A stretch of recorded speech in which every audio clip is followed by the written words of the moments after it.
Bom tarde, Aquaba. Hello, greetings, happy Sunday. Hope you are doing well. Truly do hope you are doing extremely well this Sunday. Hope you're reaching your highest level of mental, physical, and spiritual health. And if you're not there, that you're rapidly approaching it. Thank you for joining us today for this 152nd episode of Our Ancestors' Voices. And we're so glad that you're here to join us today for this very important topic that we have for you today. As soon as we can get to the right screen, excuse us. Very important topic. We're talking about revolutionary African women and just giving continued highlight to African women on this month of March. It's important. So we're going to be talking about soldiers in the African liberation struggle and history. So we're glad that you're here to join us for that.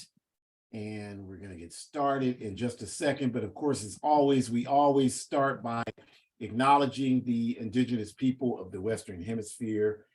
This is their land, and they continue to fight for their freedom and justice and the returns of their land, which they will get from their righteous struggle to get their lands back. And we acknowledge them in that fight. We acknowledge our African ancestors. We had within the All African People's Revolutionary Party this morning a report back of our first historic party Congress back in January, which took place in Guinea-Bissau. And I know for especially young people in the party who were listening, it could be hard to understand a lot of what was discussed, but you just have to hang in there and you have to put your nose to the grindstone. I'll tell you, it took me 3 to 4 years to truly understand what's going on in the APRP. I mean, that's from being totally dedicated to it. It just took that long to understand what the work is about. So that today was important because it's really, to me, when I hear the report and think about all the work we're doing, it's a reflection of the African continuum. You know, what we're doing in concert and consistency with what our ancestors have set up for us. And, you know, doing this work in my instance, trying to figure out what kind of contribution I can continue to provide rather, you know, because I won't be here forever for those of you that come along afterwards. So just honoring our African ancestors to the fullest extent. And so glad that you're here to join us for this important topic of honoring our women soldiers for justice.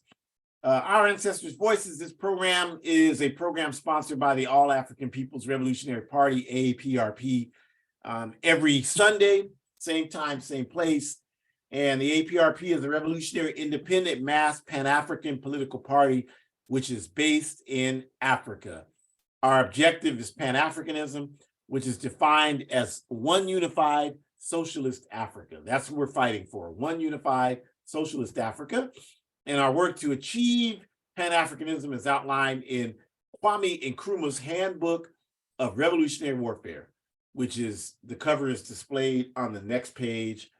And I'm reading a book right now about Malcolm X's travels, particularly his travels in Africa. And it's a lot of the stuff I knew, but it is very refreshing to read about the reception he received in Africa from the masses of people when he went there in 1964, but also from the African leaders like Kwame Nkrumah, Sekou Touré, Gamal Abdel Nasser, Julius Nyerere. Malcolm was treated as a diplomat in all of those countries. And, you know, you got to think of it in the context of the US being looking at Malcolm X as a domestic terrorist, and these African leaders treating him like he was a diplomat. You don't have that kind of courage today. And that's what we need to reclaim on a mass level. And that's what our work looks like. And Our Ancestors' Voices is hosted each week by myself, Ajamu, and Shakura, my ideological daughter. We are both happy and active organizers within the AAPRP. So welcome to our topic, African Women Soldiers for Justice, and we'll get it started by turning it over to Shakura. Thank you so much. So greetings, everyone. And I think I heard my dad do this plug already, but I just wanted to reiterate, please, please, please keep in mind that African Liberation Day is coming up quickly and very fast. So you will notice we had the link on the initial title slide, and we'll continue to repeat it throughout tonight's broadcast. But you are welcome to donate to the African Liberation Day Fund by visiting abetterworld.me and making your donation there. Again, we ask that you all help to contribute for African Liberation Day. It is quite literally one of the biggest events that we celebrate within the All African People's Revolutionary Party each and every year. And as we've talked before, you know, our objective is to resist and to push against contemporary capitalist events that are taking place and mechanisms that they have socialized us to start to celebrate. So the idea of celebrating all these capitalist holidays, and each and every month there's a different reason for you to spend money. Well, African Liberation Day is the opposite of that, where we're actually not only trying to organize our people so that we don't have to live in the conditions we live in, but so that we can actually sustain a better world. And all of that starts and stems from Africa being free. So what better way to celebrate that than to host events on the continent of Africa? And these events cost money. And so that's why we are asking for your generous ongoing donations. Again, you can donate through abetterworld.me. And we thank you for those who have already donated, and we ask you to keep those donations coming. As I've said before, we're not just asking for your money for what it's worth, but we within the party are also contributing. We have what we call an ALD tax. And so making those payments to make sure that we can afford the broadcast and the webinars and the translator fees, and making sure that the honorariums are paid, all of these different things that come into the cost when it comes to putting this program together. So with that, I will turn to our slide for tonight, where we get the chance to honor different African soldiers who have contributed to Africa being free and fighting for justice. And let's be clear, by soldiers, we mean women and women identifying persons who are uncompromising in their commitment to fight against the oppression of African people and all of humanity.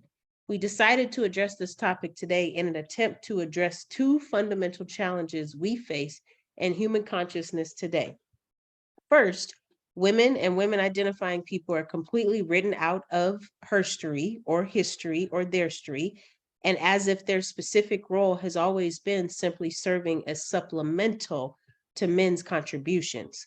This has been true in the most so-called and progressive organizations, entities, and spaces. Secondly, because there are more than enough African people today completely confused and disillusioned through misinformation coming from social media, etc., who believe that no Africans fought against our oppression along the way. These are the two reasons that we are bringing this seminar to you all. And so again, we want to highlight that it is so easy from a socialized standpoint for a person to easily name 5 African men, right? And it becomes more of a challenge if we say, can you name 5 African men that were born outside of the US? And so we would continue to raise that challenge and say, most of us can name some African men who have contributed greatly to Africa being free. But what about the non-male people who are also contributing as well? It's a little bit harder to name those folks. It's very harder to name those folks if they were born outside of the Americas. And it's even harder to name them because we usually don't focus too much because they're not men, right? And so this is one of the main reasons why we're bringing this seminar today. And then also to continue to demystify the myth that Africans didn't fight back. I mean, I think that it's really important that we continue to unpack that, because we're at a point now where anything that is known in the course of humanity is based on what has been documented. And a lot of times what has been documented, excuse me, has been against our own humanity. A lot of times what's been documented has been based on how Europeans have observed us or experimented on us, or pulled and pricked and primed things on our bodies so that they could document notes and they could perceive how we are interacting to the abuse that they are putting us through. But none of those experiments have been dictated from our expertise. None of those experiments have been, what am I trying to say? They haven't been dictated from our experience. None of those things have happened from our words. And so that becomes a good point for us to understand. If that is in fact the case, then that means that nothing has ever been documented where we, besides the books that we have mentioned to you. So, different folks that have written about our struggles. So Amilcar Cabral, Kwame Nkrumah, Sekou Touré, Theodore Gomes, different people like that, and even some of the newer authors that we have on the list, those folks are writing about the struggle, but not in a way where it's highly popularized. And so we have to work even harder to do that, because for the time being, especially if you're not consciously reading, and if you're not interested in reading, then you're not going to know that there are stories that have captured our words. There are stories, there are authors who have captured that. And so then that means that you're going to think that we didn't fight back, because all the means of resources that you have are not documenting the kind of words that we had to share when we were literally fighting against the colonizer. And so I think it's important that we think more about that, because it's very dangerous, A, if you're relying on somebody else to teach you about your own background and who you are as a person. And B, it's dangerous if you're only thinking that the fight to resist what has been the oppression is only happening because men are stopping it from happening. That is extremely dangerous beyond measure, because it's not feasible, like from a probability standpoint, if we only expected men to fight. Like, there's more non-men than there are men in the world. So that doesn't even make any sense just from a fraction standpoint with the denominator and the numerator. That doesn't make any sense. And so we understand that we all need to come together. And that's partly why we've decided to give this seminar tonight. And again, we believe that there's some confusion going on. We have people who are saying that slavery was a choice and these ignorant things like that. And so it's up to us to choose this topic, because we find it necessary to challenge both of the backward and incorrect narratives at the same time. African women, like all peace and justice loving women, have a strong history and their story of standing up against injustice at the cost of their lives and everything else. And Africans, particularly women and women identifying people, have been standing up and sacrificing their lives, dying for us, sacrificing, pushing their children to go the next step, even if it meant the mothers themselves would not make it, finding ways for us to continue on so that we could still have a moment to grow and be able to move forward after something traumatic and tragic happened. It's because of those people sacrificing their lives for our struggle since the first colonial ships landed in Africa. So today we will highlight several of those women in hopes that this can inspire us to continue to build on the wonderful legacies their sacrifices have left for us. And I will move forward to the next slide, but I just wanted to say again, we want to honor our comrade, Carmen Pierera, who was a woman military combat and official for the PAIGC in Guinea-Bissau. Daddy, you can correct me if I'm wrong, but PAIGC stands for Pan-African Independence of Guinea-Conakry. I think that's the full name of that organization. And so again, just highlighting these different folks you are. So the next time you are in a conversation with someone and they are talking about, these backwards militant soldiers here in the US, you can say, well, let's talk about some international folks who have been fighting since the beginning of time to help Africa be free. Especially if you're talking to a group of socialists who claim that they know, non-European male people who are fighting, well, then you can start to name some folks and you can name drop and say Carmen Pierera and help people understand just what this person did in terms of working with the PAIGC to combat against people who were coming in. All right, so when we say soldiers, we're certainly talking about women and women identifying persons who did not hesitate to pick up that gun and to fight against our enemies in organized fashion. But we're also talking about women and women identifying persons who have been chief organizers and strategists against our enemies. I love that sentence because I think it's really important that we further analyze how important is it when we approach the argument about fighting back? So we're talking weapons and we're talking physically, of course, because we need to be trained. We need to have weapon knowledge. We need to have literacy about how to use these weapons and how to stay safe around using the weapons, but also making sure that we can use them to our advantage, of course. But we also have weapons from an ideological standpoint, right? We also have weapons where we can use one another and infiltrate these imperialist systems and then take that information that has been given to us because we've infiltrated and go back and use that information against the same system. So we think about our comrade Geronimo Pratt, who enlisted in the US military and then did that so that he could learn from the techniques and policies that were enlarged and then come back and use that to help with the struggle. We think about all of these different people, Shirley Graham Du Bois, and we think about Huey P. Newton, all these different folks, Kwame Nkrumah, who went through imperialist Western education systems and were able to get these degrees so that they could do what? They could turn around and use that information to help influence the communities at large, to help influence the people, to help make the conditions of African people better based on the information they received from being educated. And so it's really important that we use all of that, because the best thing you can do when you are building a military is to apply organizational skills, tactics, and strategies so that you can have the best approach when your enemy is not expecting you. That means that it's not just about understanding gun knowledge. It's not just about understanding knife knowledge.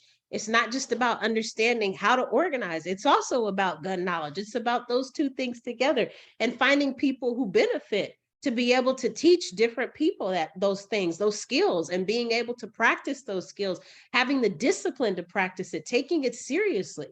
Just like we ask you all to join an organization working for justice, and we ask you to do that in a way so that you can be dedicated to the craft and to make sure that you are doing the reading if your organization has assigned reading, so that you can do the reading and be able to discuss the reading once you all meet together. That same discipline is required to practice what it means so that you all can build up the military you need to be able to fight back. And so that's going to be our best weapon, is being able to use our skills to be able to see the good in everyone's skill set, being able to see how we all can contribute. Leaders of the contingents of our people, organizers against patriarchy, because once the colonial or oppressive forces are militarily defeated, then remains who Sekou Touré called the, quote, enemy within, end quote. So we still have some work to do, even once we get through those initial barriers and we get them knocked down. We're still going to have to break down people ideologically. We're still going to have to break them down and help them see that their old ways are no more. And we're not going to tolerate it. We always give the example of how once Africa achieves socialism and becomes one unified socialist Africa, does that mean that all of our current problems go away? Well, some problems may go away, but some of those problems came in with the colonizer, and they're not going to leave just because we change the economic system. They're also not going to leave once we get rid of socialism and completely graduate to communism, because the biggest factor that makes communism is not having a class divide. And that's also one of the biggest contributing factors that would help oppression to still exist and to still breathe.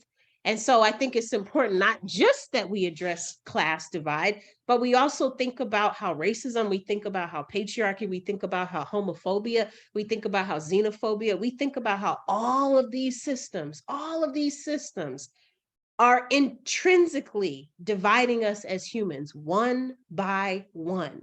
And if we start to get rid of them one by one, then socialism can actually have a chance of thriving, which means then communism can have a chance of thriving. Because it's all about income when we think of class divide, but patriarchy is very much connected to that, because your income is usually connected to how much power you have. But your position as a person also contributes to your income, which also contributes to the power that you have. And so I just want us to really just highlight that, right? Just really muscle in that and be uncomfortable as we think about what that means for us and what that means for people who are still trying to protect the enemy within. That's going to be our objective, is to find that enemy and to smash it, to terminate it, to eradicate it by any means. Because again, if they're protecting the enemy within, then that means they can still find ways to resist the new changes that we're trying to bring about. And that's not going to be good for humanity if that happens. And so I will close by saying these last two things. We don't want women to fight for liberation and then be subjected to having to mirror another fight against patriarchy among African people. So we talk about these women today with the hope that it can inspire us to think about a world where we can have all better outcomes for all oppressed people, especially those who live and identify themselves as women. And the last thing I will say to that is it is going to be up to all of us. And we talked about this as one of our outcomes from the Party of Congress too. Of course, it is not just the responsibility of non-male people to address patriarchal systems of oppression. It is not just the responsibility of male people to address patriarchal systems of oppression. It is going to take every single one of us, because patriarchy affects all of us and it hurts every single one of us. It hurts our children, it hurts our plants, it hurts our pets, it hurts the system we live in. It is not good for our system. It's literally toxic, just like chemicals that we breathe in the atmosphere. And it is affecting our social environments in terms of how we navigate things and how we treat one another, which again goes back to the class divide. And so I would close by saying, please don't forget to donate for African Liberation Day to abetterworld.me. And I challenge you to continue to think about however you identify, what are you doing, A, to spread the message that there are African warriors who are still living, but some who have passed away, but have contributed greatly to our cause and to fighting against colonizers, neo-colonialists, and oppression.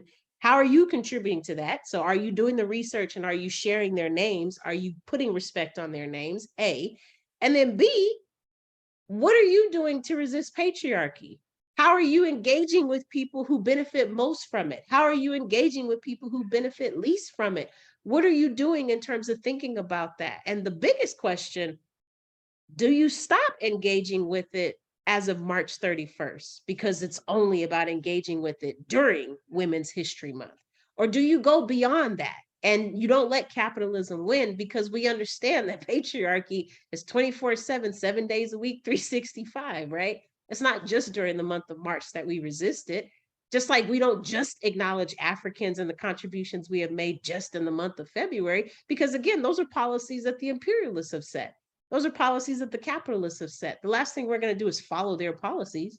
Following them hasn't gotten us anywhere. We have to set our own policies. We have to make our own informative rules based on benefiting humanity, not dehumanizing humanity. So I will close with that. Ashe, and join an organization that is working for justice. Ashe, thank you. Obrigada, Shakura. And I just want to address the question you raised.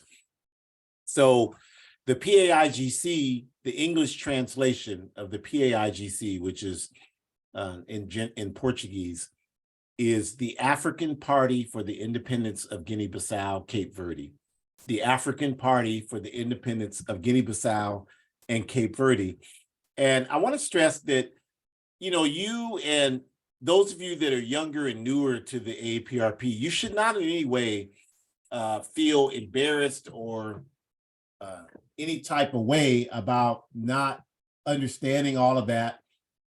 It takes time, as I mentioned initially, to understand all these things. And then a lot of the reason why it takes time is that a lot of it is really interconnected and it's very confusing. I mean, it took me, as I mentioned, time to figure it out, because you talk about there's a country, you talk about the Pan-African struggle, the country of Guinea, where Mbalia Camara, who's on the screen there right now and was a wonderful militant for the Democratic Party of Guinea.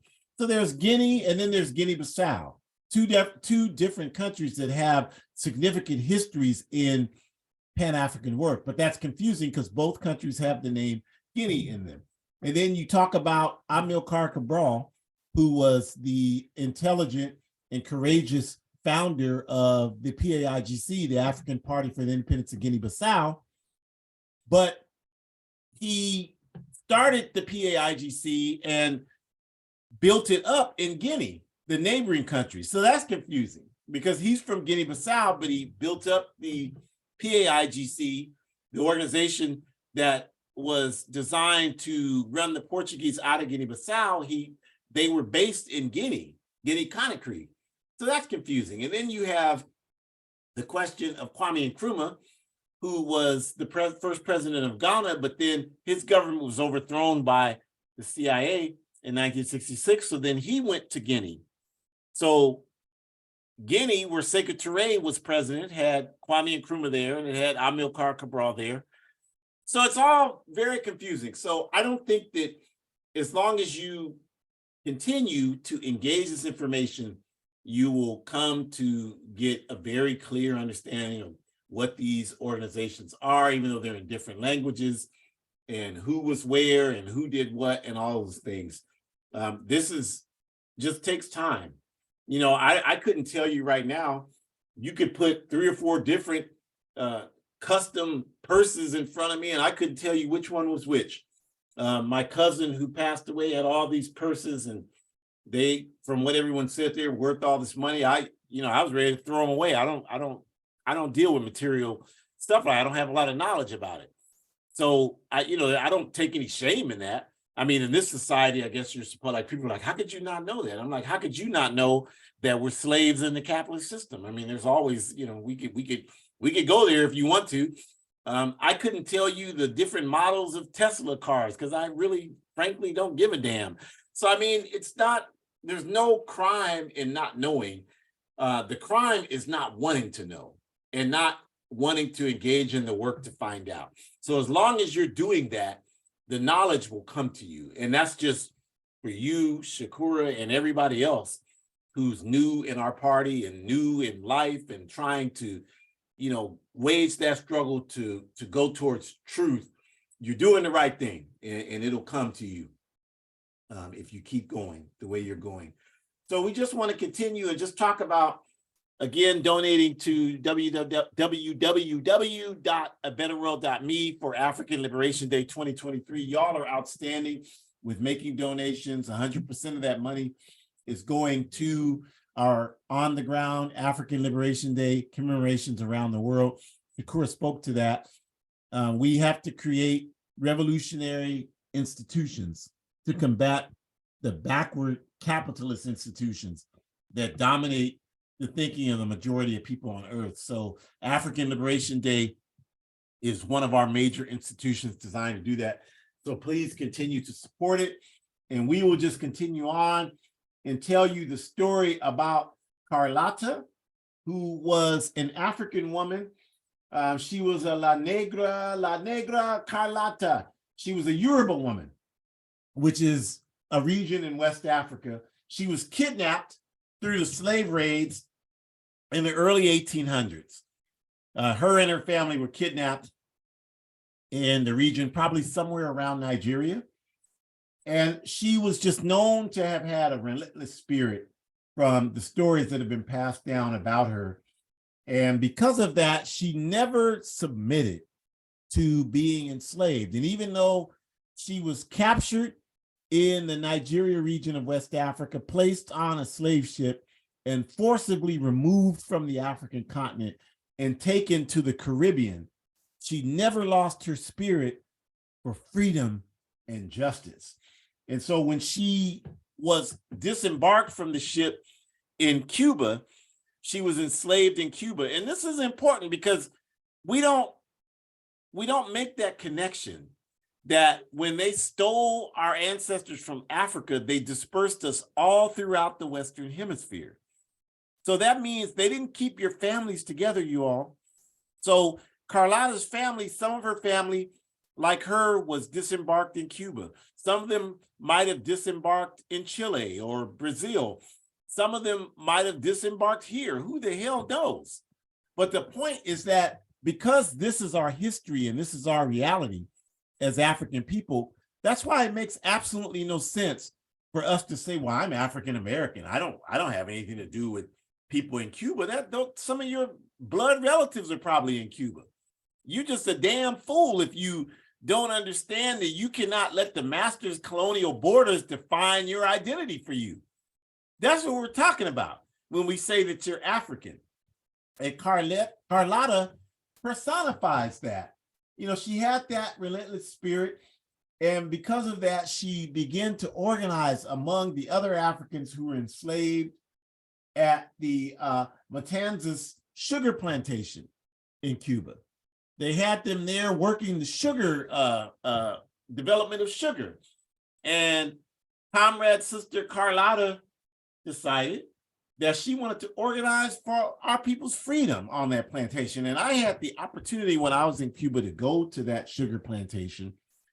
And I didn't even know about comrade sister Carlota at that time that I was physically there in Cuba. But I have studied quite a bit about it since I've come to know about her.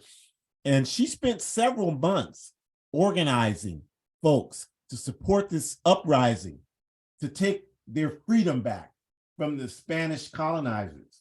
And so in 1843, they went into action to rise up in a righteous slave revolt against those oppressive dictators who stole our people from Africa and had us working in the sugar plantations there. And Carlota's influence in Cuba, because in Cuba, African history and education is a part of the core curriculum for their children in their public schools in Cuba. It's not like here, where here you got all these damn fools, buffoons, idiots, clowns, people that can't even string together a verb, a subject and a verb properly, are coming around here talking about critical race theory is wrong. I don't like it. Shut the hell up. I mean, I don't even know why you guys, some of you hear people talking like that. I don't let people talk like that to me. You hear them talking like that and well, they have a right to their opinion. I mean, the hell with that. Shut the hell up. If you don't shut up, I told a man the other, I was at the restaurant and this goddamn fool was sitting there. Two goddamn fools were sitting there and the one was telling them, looked like they just came off of the Pace farm in Europe, sitting there, and one told the other damn fool, well, the planes are going to be falling out of the sky in a few years because they're hiring all these minorities who aren't skilled to do these jobs. And that's why the train crashed in Ohio. And I just was eating my fish sandwich. And I said, you know what? I don't give a damn what you believe. I don't give a damn about you. But I'm not sitting here during my lunch and listening to that trash. So there's two things that are going to happen here. Either you're going to shut up and stop talking that crazy talk in my presence, or you are going to have an extremely difficult rest of your day. You make your decision right now. And I kept eating. They got up and left. I'm like, good, get the hell out of here with your dumb ass. So, I mean, it's like, this is the thing, is that there's no education here. Nobody knows a damn thing. Nobody reads. Nobody knows nothing. All we know about is, well, I want to get a Tesla. I want a $1,500 a month payment on a Tesla. Well, in Cuba, they don't have Teslas, but what they do have is core education on African history for all their children. So since they have a quality education system, I'd love to see where they are 50, 100 years from now. I guarantee you they'll be way past the backward direction that's happening in this backward empire society. So people in Cuba, the children in Cuba, know about Carlota. And her influence is so strong that she's a national heroine. You don't have any African women who are national heroines in this backward country. But in Cuba, she's a national heroine. And because of her status, the Cuban Revolution called the operation that it engaged in the 80s and 90s in Southern Africa, Carlota. That was the code name for the operation that sent 500,000 Cuban troops to Southern Africa in the late 80s and early 90s. And we've already talked significantly about the impact those 500,000 troops had, because had they not done that, today, probably all of Southern Africa, whether you're talking about Azania or what you call by the colonial name South Africa, or whether you're talking about Zimbabwe, Mozambique, Angola, Namibia, Zambia, all of these countries would be under South African apartheid rule, were it not for those 500,000 Cuban troops who united with the troops in Angola in the Popular Movement for the Liberation of Angola, with the Southwest African People's Organization, SWAPO in Namibia,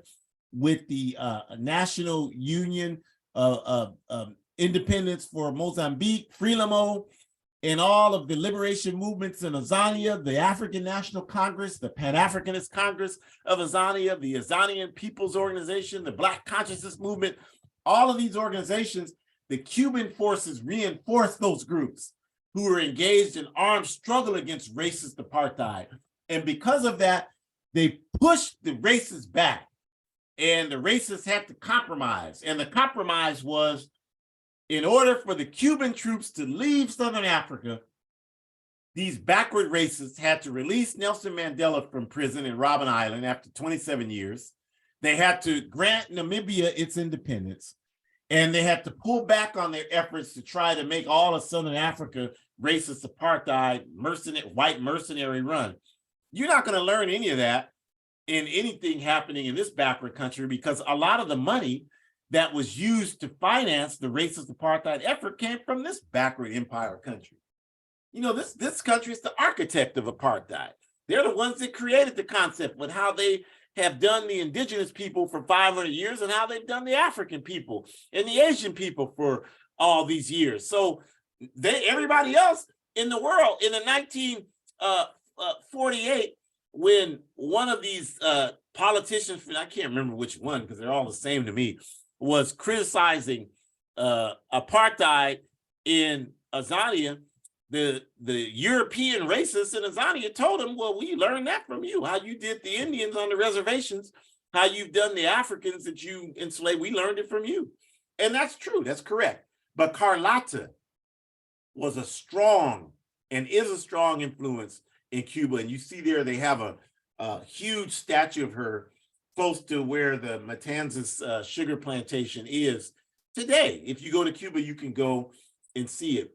A wonderful testament to the strong contribution of a strong African woman who made a significant contribution to history and represents our Pan-African history as a people. She could be a blood relative of mine. Whether she is or not, that's not my point.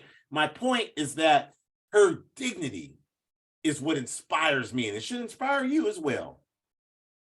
And then we want to move to Asantewaa, who was in the last line of matriarchal existence in Ghana.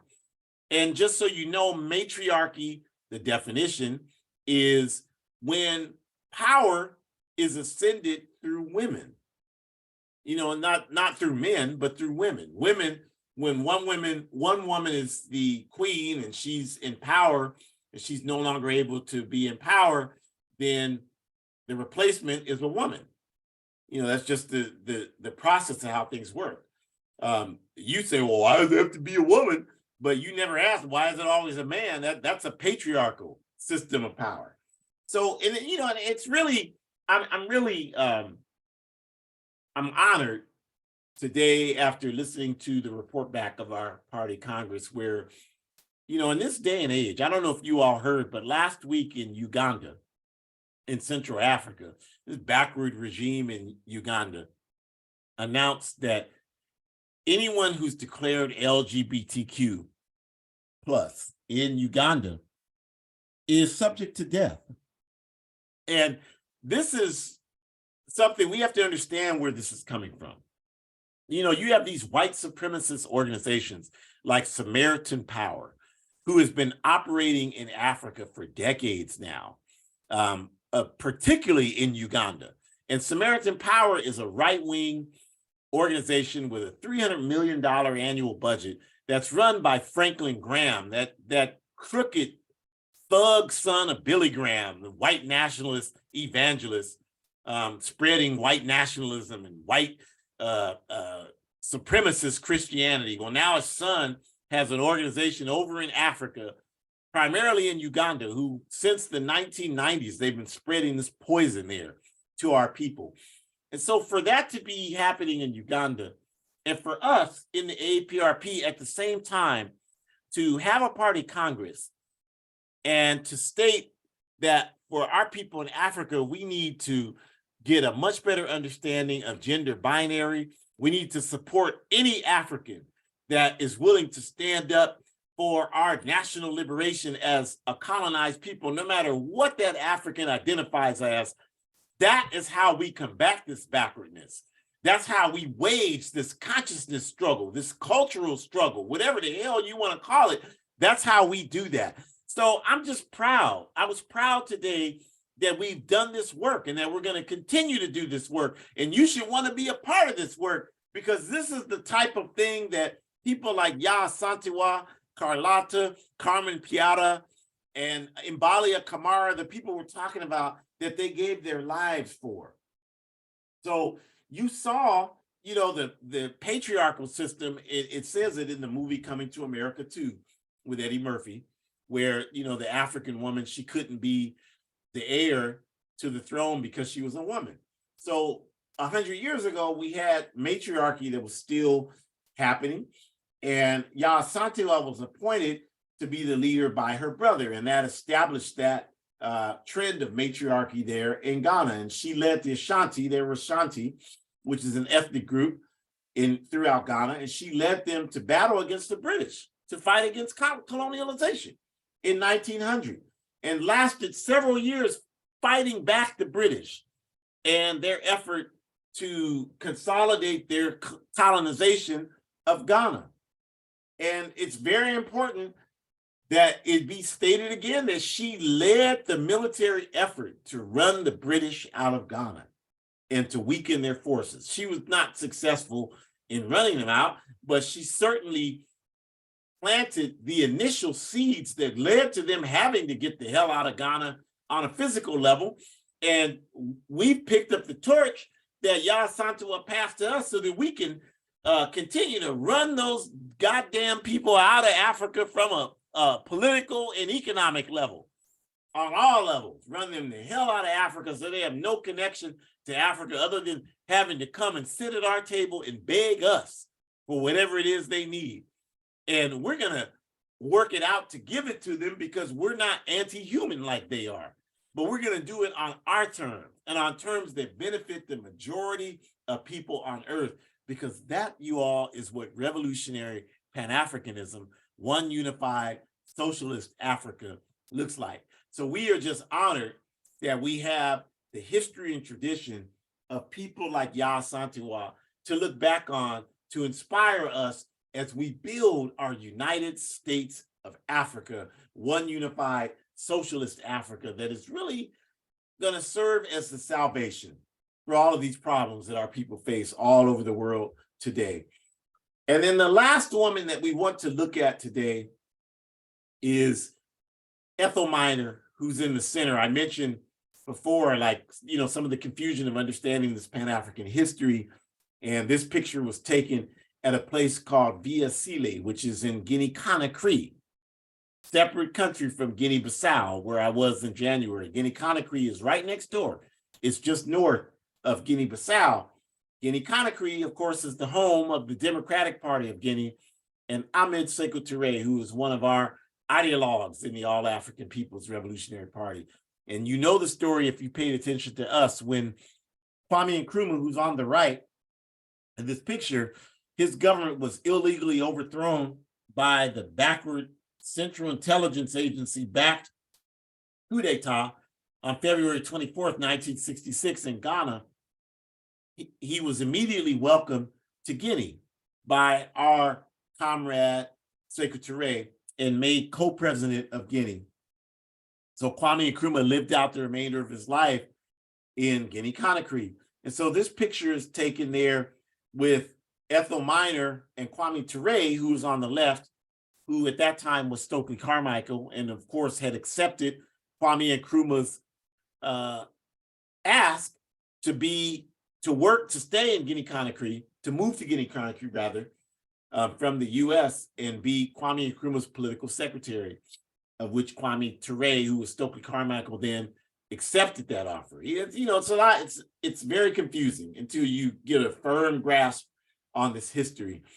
And so once the then Stokely Carmichael accepted that offer, he moved to Guinea-Conakry himself and lived there the last 30 years of his life, becoming an active militant within the Democratic Party of Guinea, becoming a central committee member for the Democratic Party of Guinea, as well as a Central Committee member for the All African People's Revolutionary Party. And today, the Democratic Party of Guinea still exists, still organizing for revolutionary Pan-Africanism in Guinea-Conakry.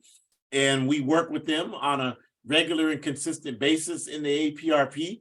The history has been laid out by people like those you see in this picture and those that weren't in this picture, like Sekou Touré and Amilcar Cabral and all of the others.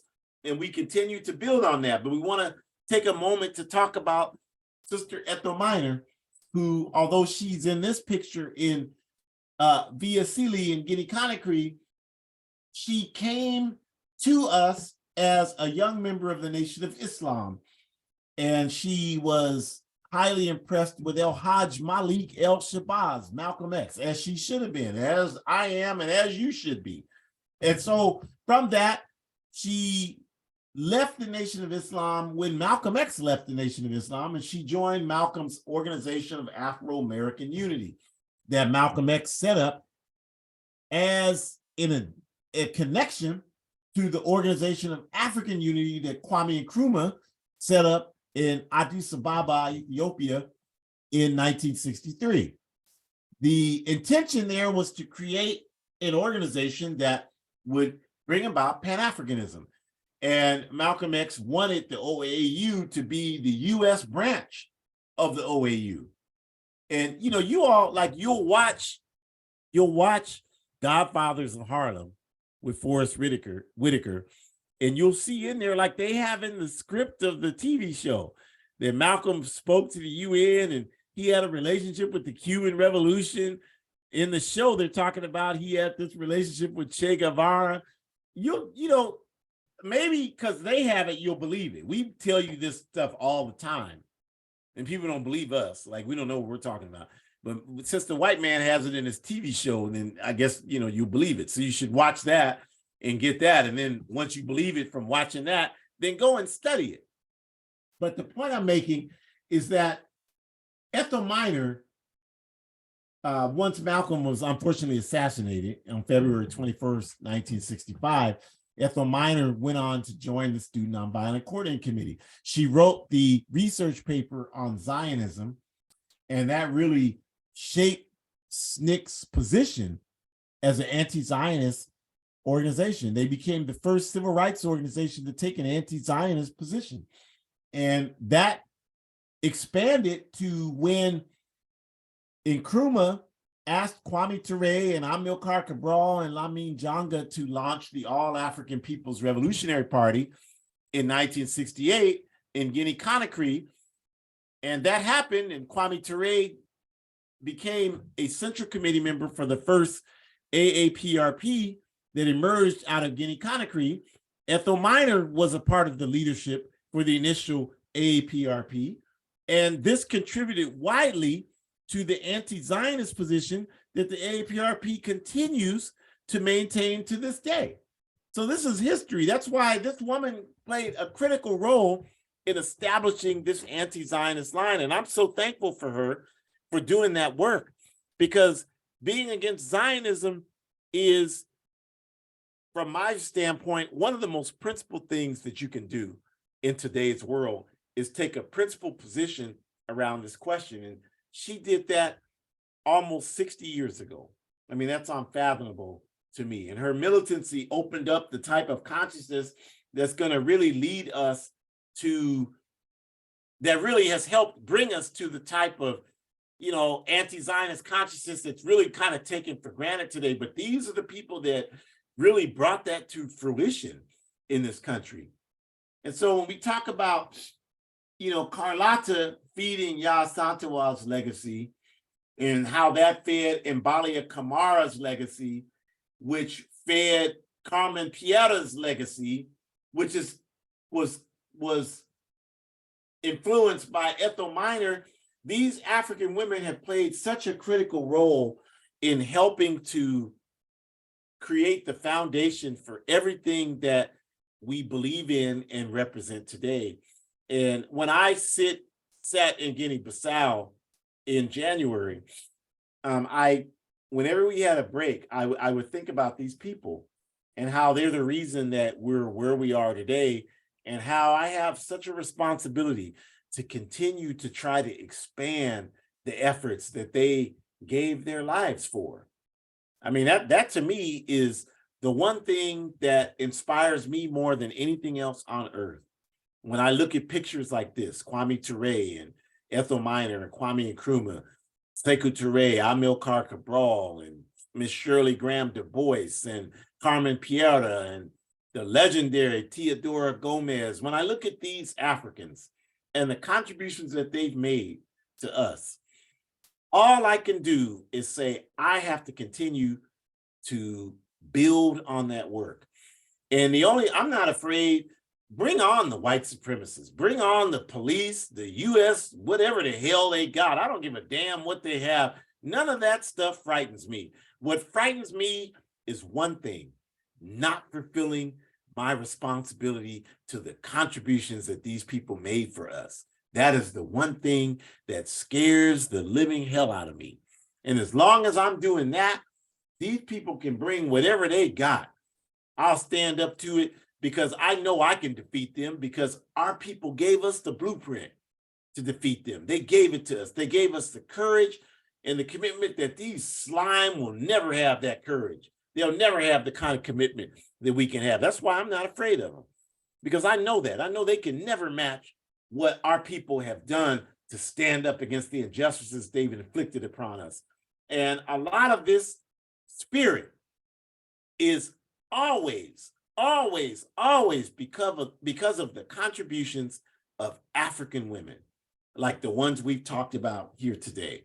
Always the inspiration for that. I've said it, I've seen it, and I've said it, and I'll continue to see it and say it. If you want to go up against some people that are trying to do harm to African people, give me a crew of African women, and we will run right through those fools. I don't care who they are. We will run right through them. It's happened all throughout history. All we have to do is study it and understand it and know that these people have always had to respect the courage, the commitment, and the contribution of our African women.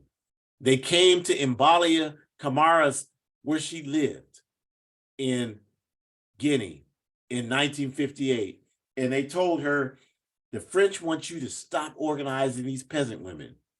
And if you don't stop, there's going to be severe consequences. And she told them, to hell with you, I'm going to organize our people. It is time for us to be free. And they macheted that woman to death right there in front of her family. This is what I'm talking about, you all. When I think about that type of contribution, what the hell am I going to be afraid of some punk white boy that's got a bald head? I mean, give me a break. There's nothing you can do to me. Nothing. Even if you kill me, you can't do anything to me. Nothing. For those of you that are listening, you don't even understand what inspires us. You don't even understand what pushes us. Well, you understand it after you mess with us. Then you damn, what the hell? I didn't know they were like that. That's the one of them told me once, the reason why you could beat me up behind the way you're beating me is because you guys practice on each other. I'm like, yeah, that's not the reason why. The reason why is because I'm living on just principles of justice, beating your ass, whereas you out here, you don't even have a reason to have anything against me. You're never going to be able to. Huey P. Newton said it best. The man's technology will never beat the spirit of the people. The man's technology will never beat the spirit of the people. All we need to win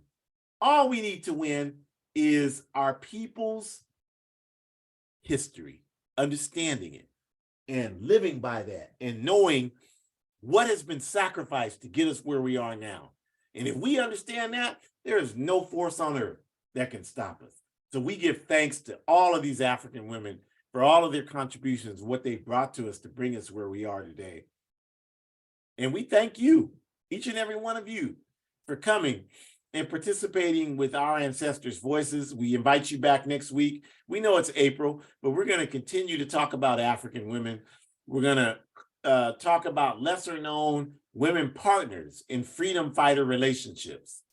A lot of times the men are highlighted, but a lot of these women in relationships, they made just as large contributions to our struggle, if not better, than the men they were partnered with. So we're going to talk about some of those women. We invite you back. Please let people know. Come to the APRP Forward Ever shop. Continue to buy this gear. We appreciate all of you all and the efforts you make to support the African Revolution. We know you're making an effort to do that. And we will figure out a way to get better at letting you know personally that we know you're doing it. But we know, we see you, we appreciate you.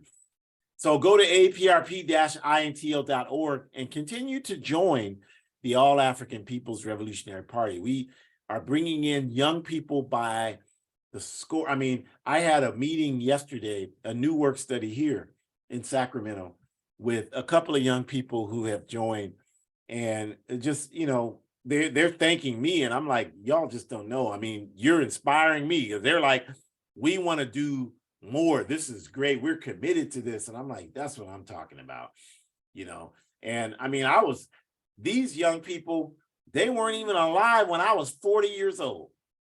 You know, if you can't get inspired by that, then you need to get a defibrillator machine, because there's nothing better than that. Think about that. I was 40 years old. They were not even here. And I'm able to work. I have the privilege and the honor of working with them now. And they're inspired. They're inspiring me. I'm inspiring them. This is the best place to be in life. There's no better time to be in the African liberation struggle, in the struggle for justice overall. There's no better time to be in the All African People's Revolutionary Party. I've been 40 years in it, and no time has been better than right now. This is the best time to wage this struggle. So you should not be discouraged. You should be encouraged, and you should be inspired to want to make your best contribution. That's why they're coming after us as hard as they are, because they know their days are numbered. They know their days are numbered. And it's just up to us to realize that. And you all, we will win. We want to invite you to go to abetterworld.me. As Shakur has said, as I've said, make contributions there for African Liberation Day. We're building these institutions, you all, and we need your help, and we appreciate your help. And Hood Communist is an outstanding revolutionary African voices every Thursday. I actually have an article in this week's. You want to check it out. I wrote about bank failures, why the banks are failing. So check that article out. Check out all the articles on Hood Communists every week. And look at all of our programs, the Pontula Podcast, Revolutionary African Women, Forward Ever Broadcast, APRP Weekly News. Support all of these along with our Ancestors' Voices, and let people know. And continue to support my book, A Guide for Organizing Defense Against White Supremacist, Patriarchal, and Fascist Violence. A Guide for Organizing Defense Against White Supremacist, Patriarchal, and Fascist Violence. And thank you for listening today. Again, we say that African women all over the world, at home in Africa, in Europe, all throughout the Western Hemisphere, they have been the engine that has propelled African people our entire existence, and they have been in the driver's seat of our struggle for liberation and forward progress over the last 500 years. We honor African women every step of the way. Don't come talking bad about African women and be within swinging distance of us. We will not tolerate that kind of disrespect. We are going to continue to support efforts to bring our women in the position where they can make their greatest contribution without being obstacled by patriarchy and all of these backward ideas that are designed by the capitalist system to keep us from being free. We are going to be free. We appreciate each and every one of you. Please tell a friend about these broadcasts.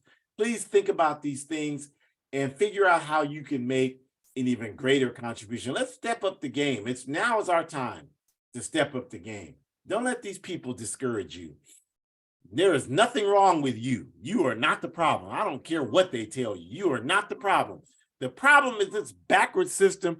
It's got to go, you all, and we're going to make sure that happens. Have a great rest of your day.